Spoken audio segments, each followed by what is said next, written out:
안녕하세요. 왓쌤입니다. 반갑습니다. 오늘은 밋밋한 자기소개서, 여태까지 작성했던 본인의 자소서 있잖아요. 그걸 봤는데 너무 밋밋한 거예요. 그것을 오늘 보완하는 방법을 말씀드릴게요. 그래프로 보완할 수 있는 방법 말씀드리도록 하겠습니다. 여러분들 자기소개서 작성 잘 하고 있나요? 어때요? 지금 11월이니까 여러분들 자기소개서 작성 이제 시작했거나 아니면 초안을 작성했거나 어쩌면은 거의 마무리를 하고 있는 학생들도 있을 겁니다. 작성해 보니까 생각보다 어렵죠. 그렇죠. 초등학교 때 영재교육원 때문에 작성했던 학생들도 그때는 멋모르고 작성해서 제출했겠지만 이제는 정말 어렵다라고 느낀 학생들이 많았을 거예요. 여러분이 어렵다라는 거는 우리 부모님들도 아실 거고 선생님들도 아실 거고 여러분 스스로도 정말 이게 보통 만만한 건 아니구나 라고 생각할 거예요. 이 많은 어려움을 극복하고 여러분은 이미 작성을 했을 겁니다. 하지만 작성한 게 좀 밋밋하다. 이 밋밋하다라는 건 뭐예요? 너무 평범하다라고 느꼈다면 이 영상을 한번 끝까지 봐주시길 바랍니다. 우리 자소서를 이야기를 하기 전에요. 자소서는 왜 쓸까요? 갑자기 왜 질문을 하냐고요? 자기소개서를 왜 쓰는 걸까요? 그렇죠. 자기소개서는 우리가 자기주도학습 전형 때문에 쓰는 거죠. 자기주도학습 전형은요, 창의적이고 잠재력 있는 학생을 뽑기 위해서 하는 거죠. 그때 우리가 자기주도학습 영역과 인성 영역을 합쳐서 자기소개서를 쓰게 돼 있어요. 그렇다면 이 자기소개서는 왜 쓰는 걸까? 무엇을 평가하기 위해서 쓰는 걸까? 라고 생각을 거꾸로 한번 해보세요. 왜? 왜 쓸까요? 왜? 그렇죠. 어떤 학생을 뽑으려고? 창의적이고 잠재력 있는 학생을 뽑으려고. 어떤 학생? 발전적이고 도전적인 학생을 뽑으려고. 그 학교에 오면 아주 뭔가 성장 가능성 있는 학생을 뽑으려고. 그렇죠. 그 학교를 빛낼 수 있는 학생을 뽑으려고. 변화, 시도, 노력, 도전, 적극 이런 단어가 어울리는 학생을 뽑으려고. 또 발전, 성장 이런 단어가 매우 어울리는 학생을 뽑으려고. 그러려고 이 자기소개서를 평가하려고 하는 거 아닐까요? 이렇게만 생각하면 자기소개서를 쓰는 게 좀 방향성이 정해지지 않을까 하는 생각이 듭니다.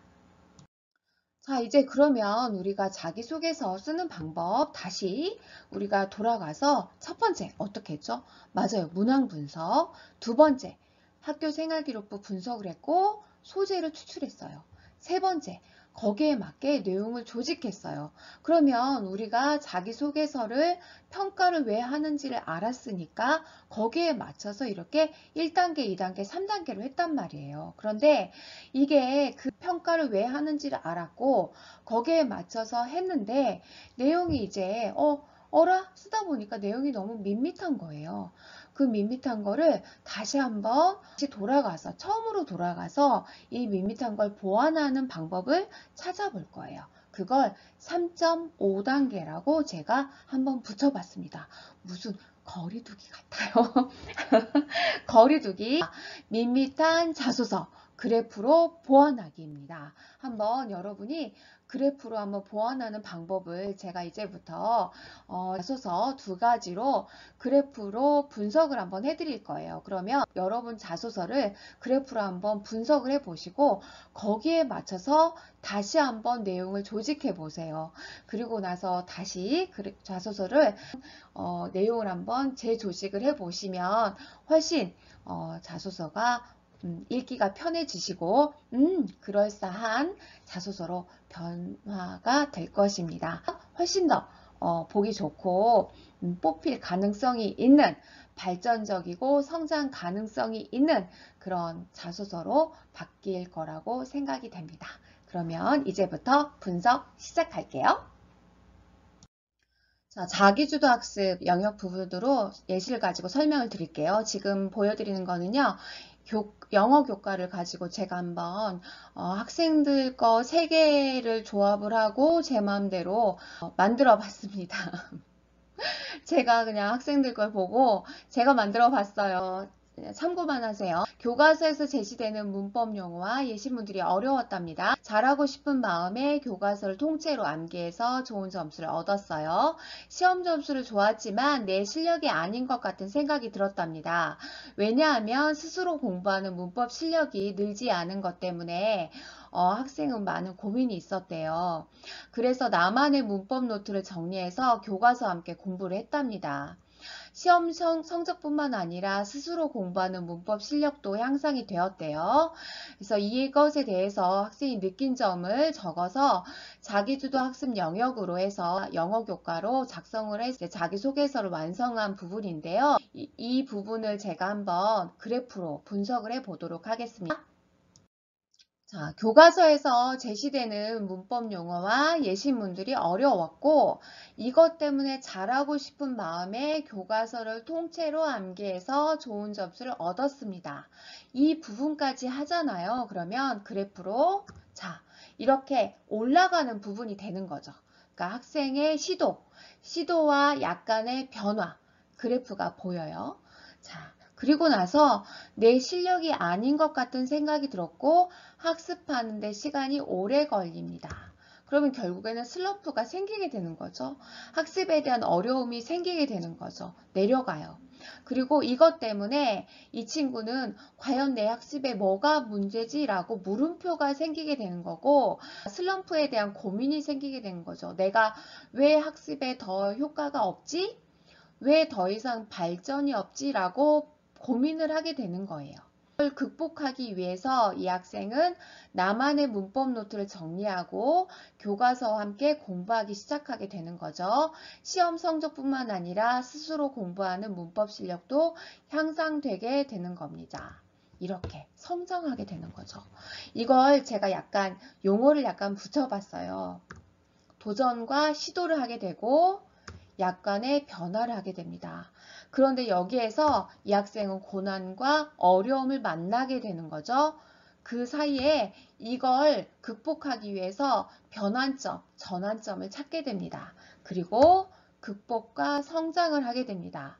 그러면 처음에는 도전하게 되고 변화하고 고난과 어려움을 만나게 됐다가 이걸 전환하고 극복과 성장을 하게 됩니다. 그러면 이 친구는 처음에 도전한 그 시기보다 어때요?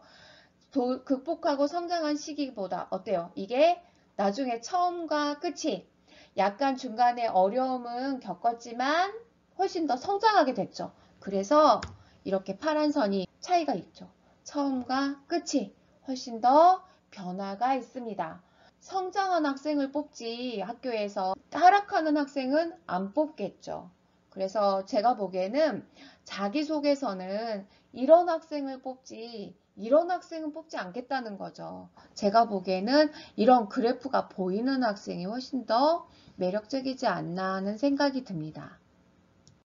자, 인성 영역으로 한번 해보겠습니다. 봉사활동이요. 친구한테 수학을 가르쳐주는 또래 멘토링을 시작했습니다. 자, 처음에는 문제 풀어주니까 재밌었어요. 그런데 이 친구를 상대방이 피하기 시작했습니다. 왜 그럴까요? 이제 또 고민이 되는 거죠. 친구한테 물어봤어요. 너무 너한테 거리감이 느껴져 라고 생각하는 거죠.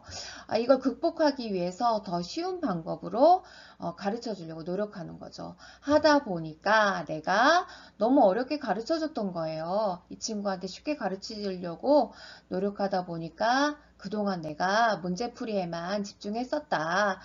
수학적 개념도 한번 더 노력해보고 그동안 놓쳤던 개념 공부도 더 할 수 있었다. 이런 부분들에 대해서 좀 완성한 글을 만들어 오다 보니까 좀 인성 영역에 대한 자기소개서를 완성하게 됐던 거죠.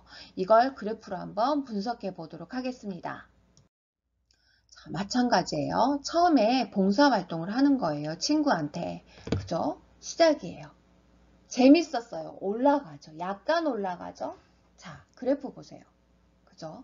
이제 뭐가 나올까요? 이 친구는? 맞아요. 친구가 날 피해요. 어때요? 그죠? 고난이 생기죠. 그러다가 어때? 고난을 극복하기 위해서 이 친구한테 쉽게 문제풀이를 하려고 노력을 하는 거죠. 노력을 하려고 올라가요. 하다 보니까 그동안 놓쳤던 수학적 개념도 공부를 하는 거죠.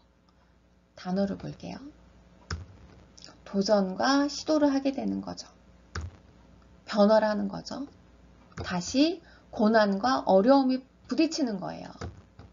전환을 하는 거죠. 이 전환이라는 거는 나의 고난과 어려움을 극복하기 위해서 한없이 내려가는 이 슬럼프를 극복하기 위해서 이 방향을 전환시키기 위해서 노력하는 거예요. 그리고 극복하고 성장하는 거죠. 올라갔다, 내려갔다, 올라갔다. 이걸 여러분이 글을 쓰면서 생각하는 거예요. 올라갔다, 내려갔다, 올라갔다. 그런데 이걸 상상력으로 쓰라는 게 아니에요. 여러분이 그때 그 상황을 고민하시라는 거예요. 그때 내가 어땠지? 내 마음속에서 어떤 일이 일어났지? 그걸 생각하시라는 거예요. 그리고 나서 내 마음과 그 봉사활동의 처음과 마지막이 어떠한 성장과 변화가 있었는지 그걸 생각하자는 거예요. 이 파란 선으로 어떻게 차이가 있었는지 그걸 고민하자는 거예요. 아시겠죠? 자, 어떠세요? 그래프로 한번 다시 생각해 보니까 자기소개서를 아직도 안 쓴 친구들은 오히려 더 유리할 수도 있어요. 내가 처음에 시도하고 약간의 성장을 가져왔어요. 그랬는데 조금 처음에는 할만해서 하다가 이걸 하다 보면 약간 무엇이든지 하다 보면은 어려움이 생기죠. 그렇죠. 어려움이 생겨요. 그런데 한도 끝도 없이 어려움이 생겨서 내가 포기하지 않겠죠. 포기하지 않으려고 나는 이 포기하지 않으려고 이걸 극복하기 위해서 노력하죠. 노력하기 위해서 내가 해결점을 찾아요. 해결점을 찾기 위해서 나는 노력한단 말이에요. 방법을 찾는단 말이에요. 방법을 찾기 위해서 나는 이걸 고민을 하죠. 고민한 걸 써요. 쓰고 나서 나는 이걸 극복해요.